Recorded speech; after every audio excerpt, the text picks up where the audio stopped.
Khan of कलात को pressurise किया गया, उनको प्रेशराइज किया गया और कंडीशन इस तरीके से बना दी जून 1948 तक कि उनको इंटीग्रेट होना पड़ा पाकिस्तान के साथ ना चाहते हुए, अंडर द प्रेशर, बंदूक की जोर पर।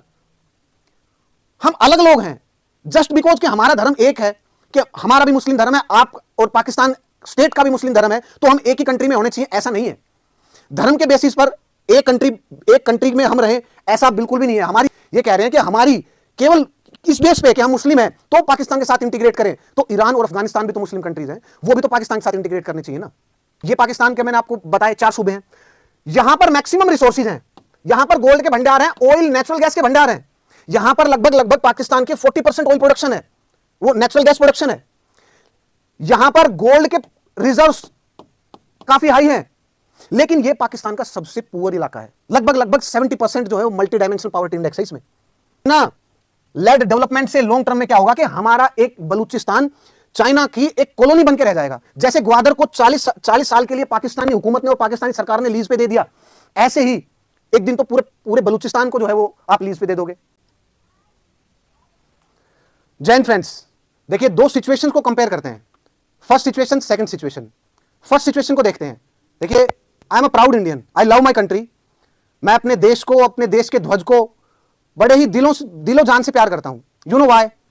Because I feel a sense of belongingness for this country, this flag. I feel a sense of love, I have a love feeling for this country and this flag. और अब दूसरी situation को देखते हैं।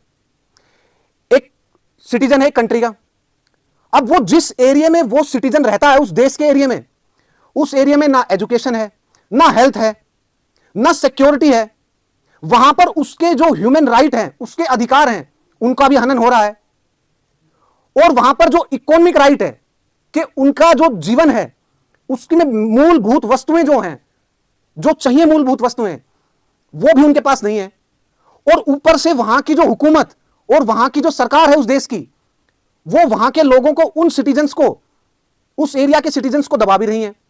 सो आप बताइए, क्या सिचुएशन सेकंड में, क्या सेंस ऑफ बिलोंगिंगनेस, क्या सेंस ऑफ लव उस स्टेट के लिए, उस कंट्री के लिए, क्या उन सिटीजन्स में आ पाएगा? क्या उस एरिया के वाशिंदों, उन सिटीजन्स में क्या अपने स्टेट के लिए लव, अपने उस स्टेट के ध्वज के लिए, फ्लैग के लिए क्या एक सेंस ऑफ बिलोंगिंगनेस आएगा? डेफिनेटली नहीं आएगा। सो इस सिचुएशन के थ्रू हम एक हॉट बर्निंग इश्यू को समझने की कोशिश करते हैं फ्रेंड्स, वो है बलूचिस्तान का इश्यू। चलिए फ्रेंड्स, देखिए, बलूचिस्तान के इश्यू को हम कुछ क्वेश्चंस में डिवाइड करते हैं कि बलूचिस्तान का एरिया कहां है, यह बलूचिस्तान का इश्यू है क्या, यह बलूचिस्तान का इश्यू क्यों है, और इस बलूचिस्तान के इश्यू से हम लोग क्या सीख सकते हैं। सो इन 4 क्वेश्चंस का अगर हमें आंसर मिल गया तो हमने बलूचिस्तान के इश्यू को ठीक से समझ लिया, उसको डील कर लिया। सो इन 4 क्वेश्चंस के आंसर को फ्रेंड्स जानने की कोशिश करते हैं। चलिए देखिए, पहला क्वेश्चन क्या है, वेयर इज बलूचिस्तान, कि बलूचिस्तान कहां है। देखिए, यह है पॉलिटिकल मैप ऑफ पाकिस्तान, यह है पॉलिटिकल मैप ऑफ पाकिस्तान। और पाकिस्तान के 4 सूबे, 4 प्रोविंसेस हैं। First is Khyber Pakhtunkhwa, second is Punjab, third Sindh, और फिर बलूचिस्तान। और इनके जो इंपॉर्टेंट सिटीज हैं उनको भी देख लीजिए फ्रेंड्स। ये लाहौर, यहां पर पेशावर, यहां पर कराची, और ये है क्वेटा। और इनके आसपास के जो बॉर्डरिंग कंट्रीज है, ये अफगानिस्तान, यहां ईरान, और ये अपना भारत, इंडिया। सो बलूचिस्तान का जो एरिया है, ये है फ्रेंड्स बलूचिस्तान, ये है बलूचिस्तान, ये है दोस्तों बलूचिस्तान। सो आपको रिलेटिव पोजीशन बलूचिस्तान की पाकिस्तान के मैप में आपको पता लग गई है। ये वर्ल्ड का मैप है, वर्ल्ड के इस इलाके में जो है वो पाकिस्तान, और पाकिस्तान के अंदर बलूचिस्तान। अब फ्रेंड्स, बलूचिस्तान को सब डिवाइड करके देखते हैं। देखिए, बलूचिस्तान में 1950s के टाइम 4 मेजर ट्राइब्स रहती थी वहां पर। पहली जो सबसे डोमिनेंट ट्राइब थी वो कलात, इस एरिया में। सेकंड मकरान में, सेकंड मेजर ट्राइब मकरान में थी। थर्ड मेजर ट्राइब इस एरिया में खरान, एंड फोर्थ इस वाले इलाके में ये लास बेला। ये 4 ट्राइब थी, ये 4 मेजर ट्राइब्स थी बलूचिस्तान में इंडिपेंडेंस के टाइम। बस आपको ये देखना है अभी के लिए फिलहाल। अब आगे चलते हैं फ्रेंड्स। देखिए, अब देखिए मैंने क्या कहा, पहला क्वेश्चन हमने देख लिया। दूसरा, व्हाट इज बलूचिस्तान इशू, के बलूचिस्तान का इशू है क्या। कि हमने देखा अभी कि पाकिस्तानी आर्मी के लगभग 102 पर्सनल्स जो हैं वो बलूचिस्तान लिबरेशन आर्मी ने अटैक किया, और उनको जो है वो लगभग लगभग 102 सोल्जर्स जो है वो वहां पर उनकी डेथ हो गई। सो ये ऐसा बार बार क्यों होता है रेगुलर इंटरवल पे, इसको जानने की कोशिश करते हैं। देखिए, आपको पता है कि इंडिपेंडेंस के टाइम हमने मैप देखा, उसमें कितने मेजर चीफ्स थे, कितनी मेजर ट्राइब्स थी? 4 मेजर ट्राइब्स थी बलूचिस्तान में। सो इंडिपेंडेंस के टाइम जब भारत और ये पाकिस्तान वाला ये कंप्लीट एरिया जब इंडिपेंडेंस हो रहा था, आजाद हो रहा था, तो उस टाइम पे पाकिस्तान और इंडिया 2 अलग कंट्री बने, और इन 2 कंट्रीज में जो डिफरेंट प्रिंसली स्टेट थे, जो और छोटे छोटे इलाके थे, वो सब इंडिया में और पाकिस्तान में इंटीग्रेट होने लगे, जुड़ने लगे। जैसे इंडिया में भी 563 रियासतें थी, वो जुड़ने लगी, ऐसे ही पाकिस्तान से भी जुड़ने लगी। तो बलूचिस्तान में ये जो 4 ट्राइब्स थी, ये क्योंकि पाकिस्तान के पास क्लोज थी तो ये जुड़ने लगी उनके साथ। लेकिन बलूचिस्तान में इन 4 ट्राइब्स में से ये जो मेन ट्राइब जो है वो खलात, जो यहां पर डोमिनेंट ट्राइब थी इन चारों ट्राइब्स में से, इसने पाकिस्तान को ज्वाइन करने से मना कर दिया। लेकिन इन 3 ने ज्वाइन करने के लिए पाकिस्तान को हां कर दिया। जो कलात जो थी वो मेजर ट्राइब थी, डोमिनेंट ट्राइब थी, उनने इसके लिए मना कर दिया। अब क्या हुआ, 1947 में कलात एडवोकेटेड फॉर इंडिपेंडेंस। कलात जो मेजर ट्राइब थी, उनके खान थे, उन्होंने इंडिपेंडेंस के लिए जो है वो एडवोकेट किया कि हम जो है अलग रहेंगे, इंडिपेंडेंट रहेंगे, हम पाकिस्तान के साथ जुड़ना नहीं चाहते हैं।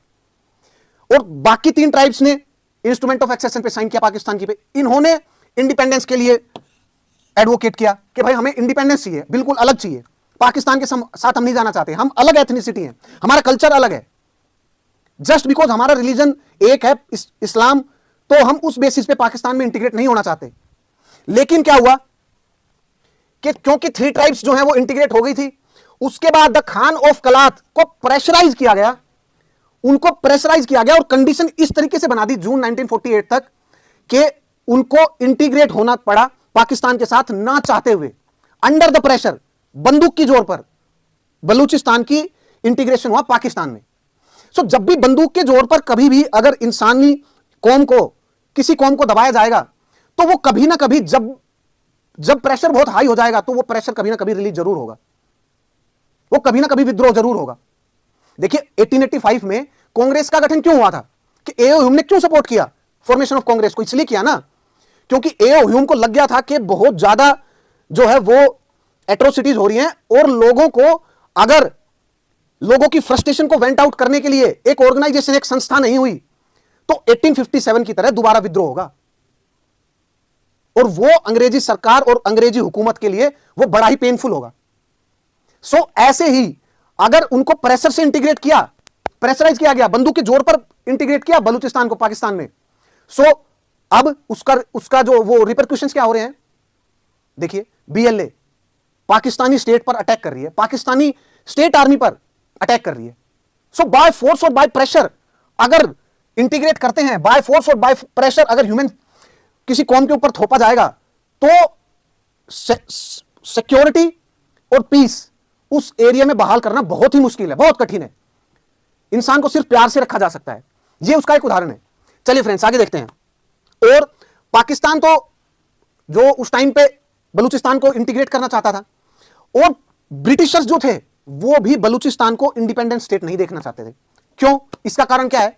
देखिए, यह देखिए, 1946 के बाद से ही वर्ल्ड में 2 पावर्स डोमिनेट करना स्टार्ट कर दी थी, यूएस और यूएसएसआर, और इनमें राइवलरी स्टार्ट हो गई थी, कोल्ड वॉर स्टार्ट हो गया था। और जो मेजर जो पावर थी उस टाइम पे यूएस और यूके, ये सब इस चीज को देख रहे थे और समझ रहे थे कि वर्ल्ड 2 धड़ों में डिवाइड होगा, 2 पार्ट्स में डिवाइड होगा, कुछ लोग यूएसएसआर के साथ जाएंगे, कुछ लोग यूएस के साथ जाएंगे। अब यूएस को, इंग्लैंड को यह ऑलमोस्ट कंफर्म था कि इंडिया क्योंकि नेहरू के अंडर है, तो वो सोशलिस्ट प्रिंसिपल से बहुत ज्यादा इंफ्लुएंस है, तो वो जो है वो यूएसएसआर के साथ जाएगा पक्का।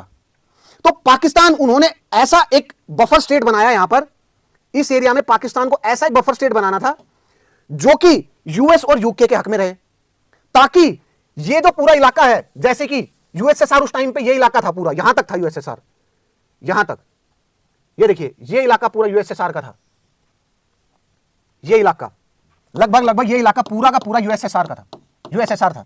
सो यूएसएसआर अगर इंडिया से कनेक्ट हो जाए, भले ही यहां से चाहे यहां से, तो इतने बड़े कंट्रीज, 2 कंट्रीज अगर कनेक्ट हो गए, उनके प्रिंसिपल सेम है, सोशलिस्टिक प्रिंसिपल्स हैं, तो वो कंट्री कितने पावरफुल हो जाएंगे, क्योंकि उनकी ट्रेड, कॉमर्स, उनकी एंगेजमेंट्स बढ़ेंगी। तो क्या वेस्टर्न ब्लॉक जो कैपिटलिस्ट वर्ल्ड था वो ऐसा चाहेगा? वो नहीं चाहेगा। तो उन्होंने क्या किया, उन्होंने इंडिया और यूएसएसआर के बीच में एक बफर स्टेट बना दिया। बफर स्टेट क्या था? ये देखिए, इंडिया और यूएसएसआर के बीच में एक बफर स्टेट ये रहा, पाकिस्तान। ये यूएसएसआर और ये इंडिया, इन दो के बीच में, ये यूएसएसआर, ये इंडिया, इन दो के बीच में ये बफर स्टेट पाकिस्तान। अच्छा, अब देखिए, ये है ईरान। ईरान से जस्ट भिड़ते ही बलूचिस्तान का इलाका। और आपको पता है ईरान की और यूएस की बनती नहीं है, वेस्टर्न ब्लॉक्स की बनती नहीं है। तो वेस्टर्न ब्लॉक्स ने ये देख लिया था कि ये यूएसएसआर ईरान के थ्रू, बलूचिस्तान के थ्रू इंडिया से कनेक्ट हो सकता है, इसलिए बलूचिस्तान को आजाद करना ही नहीं है। तो वेस्टर्न पावर्स ने, इंग्लैंड ने बलूचिस्तान की इंडिपेंडेंस को सपोर्ट ही नहीं किया 1947 में, और उसको पाकिस्तान में इंटीग्रेट करवा दिया बाय फोर्स। बताया मैंने आपको, दो थे।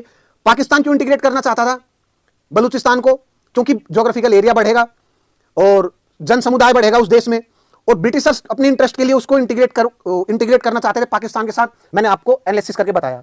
आगे चलते हैं फ्रेंड्स। देखिए, अब इस मूवमेंट को 1948 के बाद से जानने की कोशिश करते हैं। देखिए, इसकी जस्ट एक ब्रॉड टाइमलाइन देखते हैं। मैंने आपको बताया Khan of Kalat accepted instrument of accession under the pressure. उसके बाद Karim Khan continued the struggle from the Afghanistan, कि जब खान ऑफ कलात के जस्ट बाद जो करीम खान थे, उन्होंने इस बगावत को कंटिन्यू रखा अफगानिस्तान के में जाकर के। उसके बाद 1973 के बाद ये जो मूवमेंट थी, बलूचिस्तान की मूवमेंट थी, ये आर्म्ड मूवमेंट और आर्म्ड मूवमेंट में थोड़ी बदल गई। और उसके बाद बलूच पीपल, बलूच जो लोग थे, जो नॉर्मल बलूच लोग थे, उन्होंने भी इस मूवमेंट को ज्वाइन करना स्टार्ट किया। और उसके बाद ये स्ट्रगल आज तक भी कंटिन्यू है। ये स्ट्रगल आज तक भी कंटिन्यू है। ये जस्ट उसकी एक टाइमलाइन है, just broad outline, broad timeline है। फ्रेंड्स, आगे चलते हैं। देखिए, अब अगला question, why the issue emerge regularly, कि ये इशू क्या है, ये क्यों एमर्ज हो रहा है? अभी मैंने आपको अभी थोड़ा सा हिस्ट्री बताई। अभी देखिए, उसको इशू एमर्ज क्यों हुआ है। देखिए, वो एक अलग कंट्री की डिमांड क्यों कर रहे थे? वो कह रहे हैं, और अभी भी कह रहे हैं, कि वी हैव डिफरेंट एथनिसिटी, हम अलग लोग हैं। जस्ट बिकॉज कि हमारा धर्म एक है, कि हमारा भी मुस्लिम धर्म है, आप और पाकिस्तान स्टेट का भी मुस्लिम धर्म है, तो हम एक ही कंट्री में होने चाहिए, ऐसा नहीं है। धर्म के बेसिस पर एक कंट्री में हम रहे, ऐसा बिल्कुल भी नहीं है। हमारी अलग एथनिसिटी है, हमारा अलग कल्चर है, हम बलूच पीपल हैं। सो उनका कहना यह है, and they find themselves more close to Iran and Afghanistan culture. वो अपनी एथनिसिटी को अफगानिस्तान और ईरानियन एथनिसिटी से देखते हैं जोड़ करके। सो इसलिए पाकिस्तान स्टेट से वो क्वेश्चन करते हैं। अभी देखिए, इंडिया है, इंडिया में क्या स्टेट रिलीजन है? नहीं है। क्या धर्म के आधार पर इंडिया को बनाया गया? नहीं। इंडिया में डिफरेंट एथनिसिटी है, डिफरेंट कल्चर है। India is a multi cultural country. और लेकिन हमारी एक जो कॉमन जो आइडेंटिटी है, वो है Indian cultural identity. So different ethnicity एक देश में तब रहेंगी तब जब उसमें उस स्टेट का कोई एज सच रिलीजन नहीं होगा, और उस स्टेट के जितनी भी एथनिसिटी है वो सारी की सारी उस स्टेट के साथ एक बिलोंगिंगनेस को महसूस करें, एक सेंस ऑफ बिलोंगिंगनेस को महसूस करें। तब जो है वो उस ज्योग्राफिकल एरिया में डिफरेंट एथनिसिटीज रह सकती हैं। देखिए, ये फेमस कोट है बलूच लीडर्स का, कि we have a distinct culture like Afghanistan and Iran, and if mere fact that we are Muslims requires us to amalgamate with the Pakistan, then Afghan Iran should also be the amalgamation with Pakistan।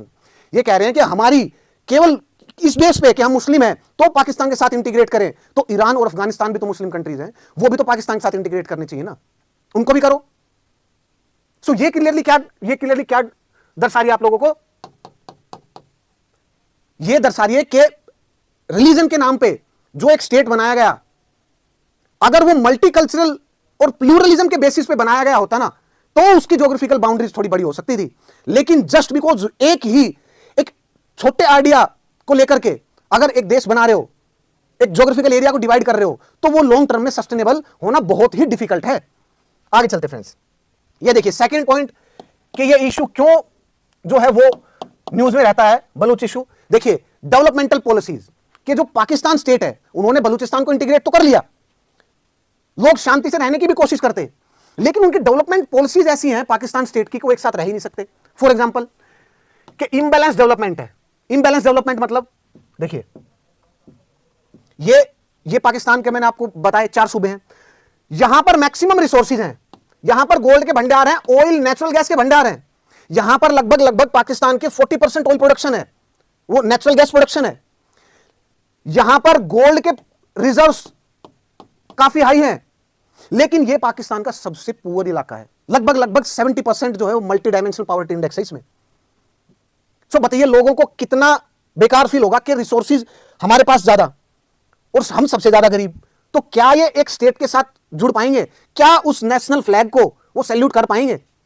बड़ा difficult होगा, क्योंकि Pakistan state ने Baloch area को development से दूर रखा, उनके हक और हुकूक से दूर रखा। इसलिए वहां पर जो है वो बीएलए अटैक्स करती है और इंडिपेंडेंस की मांग करती है वहां के लीडर। चलिए फ्रेंड्स, और दूसरा डेवलपमेंट में चाइना लेड डेवलपमेंट, कि अगर थोड़ा डेवलपमेंट वहां पर पाकिस्तान स्टेट करना भी चाह रहा है तो वो चाइना लेड डेवलपमेंट है। वहां से उस इलाके से सीपीसी जा रहा है, चाइना पाकिस्तान इकोनॉमिक कॉरिडोर, जो कि ग्वादर जो पोर्ट है उसको कनेक्ट कर रहा है। ये देखिए, ये ग्वादर पोर्ट है यहां पर, और चाइना पाकिस्तान इकोनॉमिक कॉरिडोर कहां से जा रहा है? ये बलूचिस्तान इलाके से जा रहा है। और वो कैसे? देखिए यहां से पीओके के एरिया से ऐसे ये सीपीसी जा रहा है, जो कि ग्वादर पोर्ट को कनेक्ट कर रहा है। और इसके अराउंड डेवलपमेंटल प्रोजेक्ट्स जो हैं वो लगाए जा रहे हैं चाइना के द्वारा। लेकिन ये एक कंसर्निंग पॉइंट है बलूच लोगों के लिए। क्यों वो इसको अपोज कर रहे हैं? क्यों वो इसलिए अपोज कर रहे हैं क्योंकि वो इस चीज को जानते हैं कि चाइना लेड डेवलपमेंट से लॉन्ग टर्म में क्या होगा कि हमारा एक बलूचिस्तान चाइना की एक कॉलोनी बन के रह जाएगा। जैसे ग्वादर को 40 साल के लिए पाकिस्तानी हुकूमत ने और पाकिस्तानी सरकार ने लीज पे दे दिया, ऐसे ही एक दिन तो पूरे बलूचिस्तान को जो है वो आप लीज पे दे दोगे चाइना को, वो कॉलोनाइज कर लेगा ऐसे तो। सो चाइना लेड डेवलपमेंट को भी वो अपोज करते हैं, और वहां पर वैसे ही इंबैलेंस डेवलपमेंट है पाकिस्तानी स्टेट जो कर रहा है उसके कारण। और पाकिस्तानी लीडर्स का जो स्टेटमेंट है वो क्या है? Granted that we have no money but we have enough abundant mineral resources. वो कहते हैं कि हमारे पास पैसा नहीं है लेकिन रिसोर्सेज है हमारे पास। And we have vibrant sea ports, हमारे पास रिसोर्सेज है, सी पोर्ट्स भी है, फिर भी पैसा नहीं है। और क्या बोल रहे हैं? We have unlimited source of income, we have unlimited source of income, yet we are poor. इस स्टेटमेंट में ही उनकी जो वो दुविधा है और उनकी परेशानी, उनकी डिफिकल्टीज, वो सारी स्टेटमेंट में झलक रही है। फिर वो क्या कहते हैं? Don't try to force us into the slavery in the name of economic compulsions. दूसरे स्टेटमेंट में क्या कह रहे हैं? But don't try to force us through this economic compulsion China led development के लिए, please don't try to force us. ये देखिए, आगे चलते हैं। दो कारण मैंने आपको बताए कि क्यों बलूचिस्तान का इशू। तीसरा, ये मैंने आपको समझा दिया कि कहां कैसे वहां पर नेचुरल रिसोर्सेज ज्यादा है, नेचुरल गैस वगैरह, और लेकिन फिर भी वहां पर 70% मल्टी डायमेंशनल पॉवर्टी है। 70% बहुत हाई है फ्रेंड्स। आगे चलते फ्रेंड्स, देखिए ह्यूमन राइट इश्यूज कि वहां पर जब वो लोग इस चीज को कन्फ्रंट करते हैं, वर्ल्ड स्टेज पर इसको प्रोटेस्ट करते हैं इस चीज के लिए, तो पाकिस्तानी स्टेट उनको दबाता है। पाकिस्तानी स्टेट क्या करता है? उसको